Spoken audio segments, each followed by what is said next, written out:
So for me, this movie was very pleasurable because I have been a huge fan of physical effects, Mm. and I like. It's weird because I feel like matte paintings in the background uh, are sort of superior to CG. And I know that sounds weird, and I might just be like coming off as some old man audiophile. It's like records sound better than pure digital recordings that are perfect.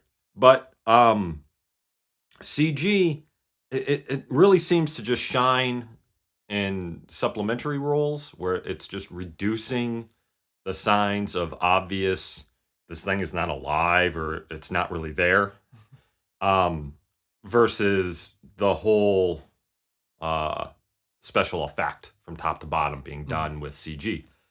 And um,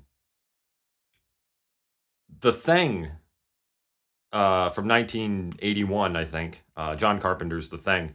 The physical effects in that were like perfect. I mean, you watch it now and you're just like, crap, that is gross and Yeah. still scary looking. Like, it's not like Luke and the Rancor and Jabba's palace, and you can like totally see that the Rancor isn't there, and they've picked Luke up with whatever, and they're mashing stuff together. Like, it doesn't feel that way in the thing because everything is actually able to be that size and be in the room where they're filming it.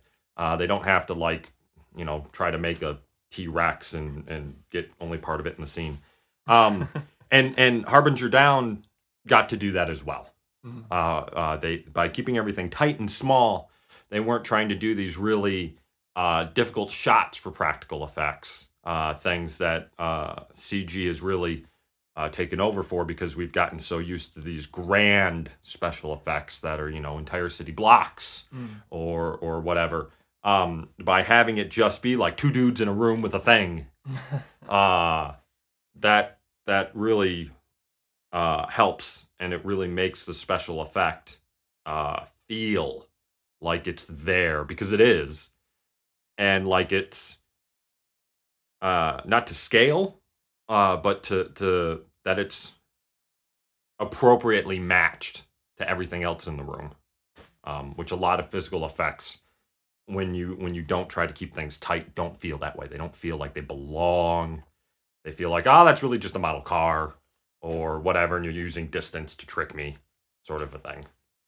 You can tell that they put a lot of care into the practical effects, especially so a sample was taken from whatever it was that was in the sunken space shuttle, and they went as far as to have a nice little scene of it's tardigrades, people. It's tardigrades. I had to say Yeah, it's tardigrades.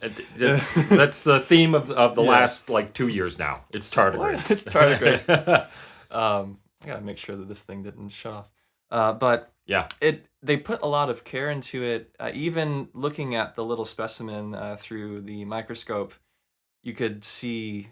I mean, the practical effects were working there. It wasn't some studio that it was their second day in Adobe Creative Cloud. It's something where they put a lot of care into how that this would come across and how appropriate it would be in that moment. So I wanted to talk about the acting a little bit. The redeeming qualities that I found were particularly the tenderness or the more compelling moments between G and Svet and Sadie and Graf. And so we were talking about how G is like the best character. Oh, hands down, hands down. I mean, this guy, he starts as just like, it's the ship crewman number three, and he's given the most scenes Mm. uh, where there's actual growth and interactions between people. That's not uh, Sadie and Graf, Mm. and he might even have more than Graf, to be honest. I'd have to sit down and watch it again and really compare. But each scene that he's in, he gets better Mm. and better and better. And I don't know if like I don't know if the actor was just really getting into it, and he was uh, uh, just coming across so natural Mhm. in his interactions um, with the other actors, and I think he almost got to talk to the most people Mhm. as well, and so that just really fleshed him out into this guy that I was very happy to see how far he made it into the film. I was very happy to see how his spoilers here. Only one person makes it, so I was really happy to see where it was that he bit it at, and how far he made it, and all of that. And it was just great, absolutely great. I found often his performances contrasted with the times where it was clearly young actors, or maybe actors who are early in their career, who are doing their darndest to hold on to the script in their heads and are just like, get us out of this tin can, when the scene is over. Yeah, So yeah. uh, it gets kind of cheesy. So a romantic interest, or at least I think it's a romantic interest for G, is this character Svet, who is like painfully Russian, or at least in the script Oh, it said oh she has God. to be the most Russian person you've ever met. I Yeah, remember she said something about being able to see Alaska from her house, and I was just like, "Don't do that. Don't." yeah. No, Just that's too soon. it's- That is too soon. I'm still recovering. we are not far enough into the final season of America for that sort of Yeah, behavior. no, I want it to go a couple more decades before that is good. She was painfully Russian, and one of the highlights of the film, obviously, was G asking, "What do you call a frozen communist?" A hammer and icicle, and it gets me every time. Yeah, It's that sort of quality joke that really sets Harbinger down aside from other films. and that is quality, people. I mean, we might not have delivered it perfectly, but Yeah, it is just great. this is actually a tribute to the actual joke. So Yes, yes.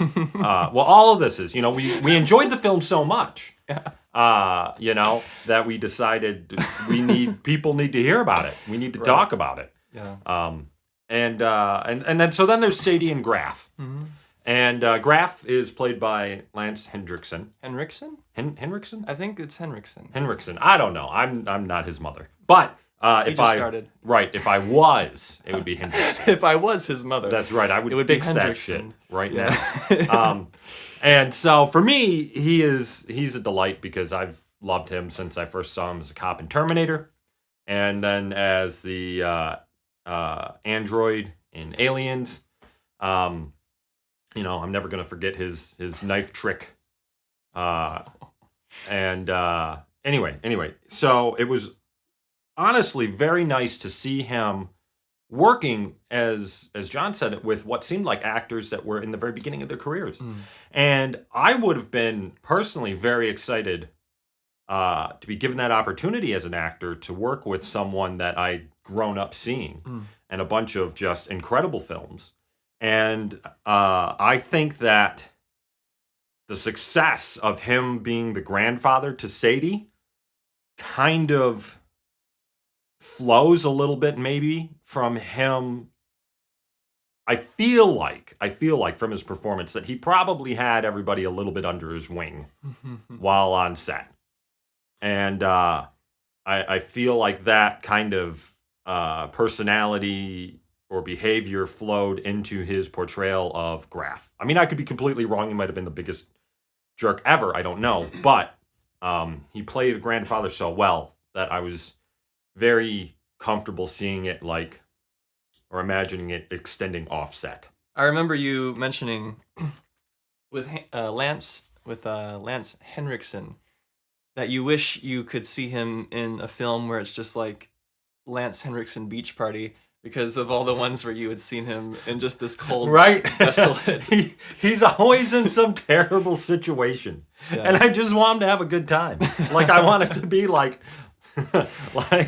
Lance Hendrickson takes his granddaughters to the beach, and then he's got to build a sandcastle. But oh no, here comes the hermit crab, and that's the big monster, and he's got to shoo it away and scoop up his sad granddaughter who was scared by the hermit crab, and then put on some water wings and splash in the waves because the man deserves a warm break.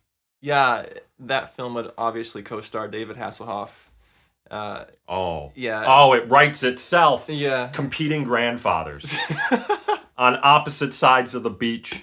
They notice their kids are building sandcastles, and they're just building bigger and bigger and bigger sandcastles to compete. And it doesn't have to be in the same day. Maybe it sort of becomes a thing where over the entire summer, they both just keep coming back and adding to it. And the granddaughters don't care about their crazy granddads, so they become like Yeah. best friends, and the rest of the 9 movie series is about their life. 9 But movies.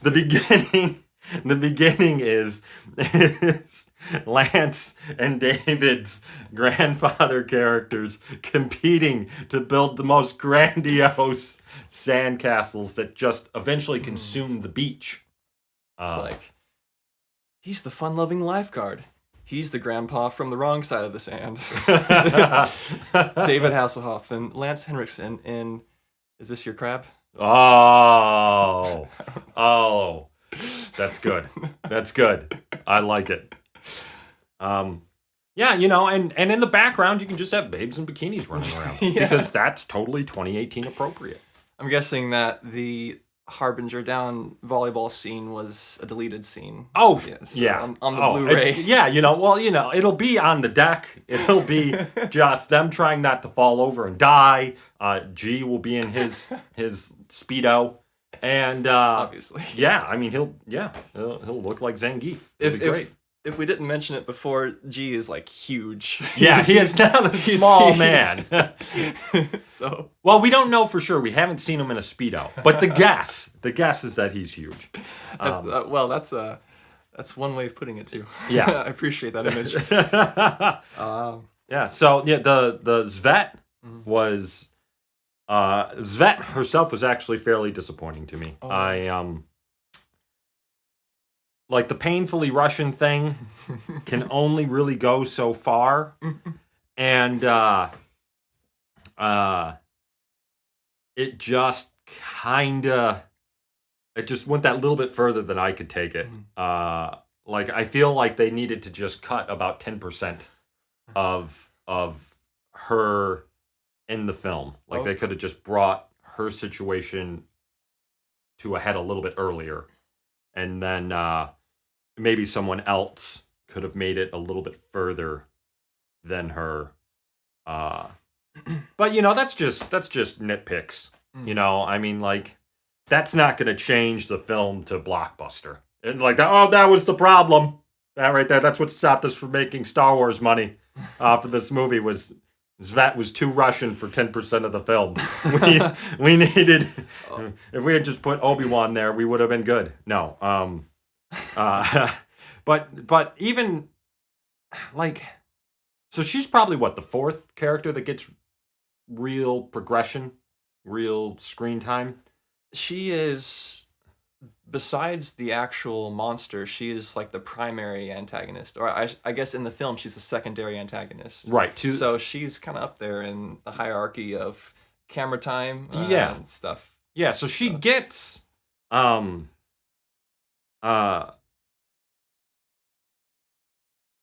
don't want to say growth, because she's not different in the sense that, she's changed or she's adapted. She's just different because we've learned about her. But what we do learn works.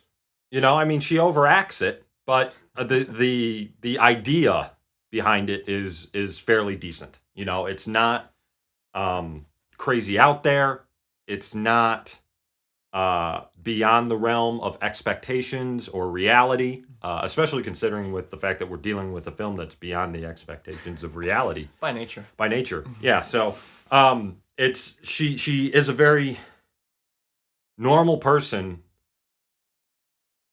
doing an actual like government type position. I would think her thing is sort of real. She's like the on ship badass. Yeah. It's like, where'd you get that scar? Well, it was a past breakup. It's like, oh, did you call the police? Did they find the guy? Oh, what was left of him? Yeah, and that's I've seen videos of people in Russia, life in Russia, the car dash cams and all that. That all seems legit. I mean, that all seems Russian real. This is welcome to Rate My Russian. Yeah. I'll be your primary player today. Tweet us your answers. Was I a good Russian? Was I a bad Russian? I'm a dad puns. I'm Russian to finish this video. No, I'm just kidding. Yeah. We'll continue with the actual review. It's good. So, yeah, so it was just nice to me to see, and this might be a little X-Files-y, to be honest, and I sort of like that as well. It wasn't SHIELD, or it wasn't the Avengers, or it wasn't any of this over-the-top stuff that we see all the time in movies now. Right. The biggest badass on the ship was basically someone that's just been trained by her government and is really tough. She's not, Black Widow. She's not going to be able to fight Thor in hand-to-hand combat for no real reason. Right. But she is not incompetent. She is a compelling secondary antagonist, despite the over-the-topness of the character's traits. And that was something that was a little interesting to me because the more I thought about it, the more I had to wonder, was so much of this film either feels like it's straight off the script, or it's actors getting their sea legs, sort of a thing, And it wasn't always easy for me to tell what was making a particular scene feel not like a Hollywood mega production. And when it came to Svet, I feel like it might have actually been the director. Again, I have no idea. I don't know anything about any of this stuff. I'm just a guy with a TV too big for what he watches. But most of the time, I'm like, oh, okay, the actor's new, or the actor is inexperienced. That's why this feels that way. Or this time, that really feels like it's just straight from the script. But with Svet, I really feel like the director kind of like took her aside and was like, hey, this is what I want to see. This is my vision of Svet. Do that. And she's the only character and situation in the film that I felt like it might have been a director type situation. Which I think is good, because a lot of times you watch movies and you're like, oh God, the director just wants this stuff to happen, and it's not consistent with what the actors think should happen, or it's not consistent with how the writers tried to make things in the script. That's fair, and I think that's also, that's exceptionally fair, because then you're not just saying, oh, it's this actor doing a certain thing. It's not just the way that the actor interpreted the script. It's more so the direction that she was getting in the moment. So if Svet came across as a little bit over the top, maybe it wasn't entirely the actor's fault, I suppose. Just maybe there was a condition for the conditions were right for Svet to be so Russian it was painful, and so maybe it wasn't the actor's fault. Right. And the movie wasn't trying to be like pure horror. It wanted to have comedic moments, and tension breakers, and that Svet's character might have been done that way to help with that, But I didn't want to just put it all, after I really sat there and thought about it and thought about all the things that went into making this film, I just didn't want it all to seem like the script, or I didn't want to, but I just didn't feel like it could only be attributed to the actors and the script. Okay. That makes sense. Yeah. So much to consider. Yeah, and especially because it's a special effects studio that made it. I mean, and they were amazing at it, but I can't imagine the amount of stuff that you are exposed to in the film industry where you think, yeah, we can pull that together, but because you haven't done it and you've only seen it being done by the people you've worked with, maybe stuff is a little awkward or clunky as you pick up the skills that you've seen other people do, or do the things that you've seen other people do that have had a lifetime of skills perfected in doing that. Yeah, that makes sense. So, in closing, I found myself enjoying this film. I suppose it's just one man's opinion, but I enjoyed it exceptionally well, considering that I thought it was one of those films I'd watch only once in my lifetime. But watching it again, it had sort of a staying quality in my mind, maybe because of the conditions in which it was made is sort of a unique thing. Um, but it looks good as a film, and there are a few redeeming moments for the acting, and so I would recommend it personally.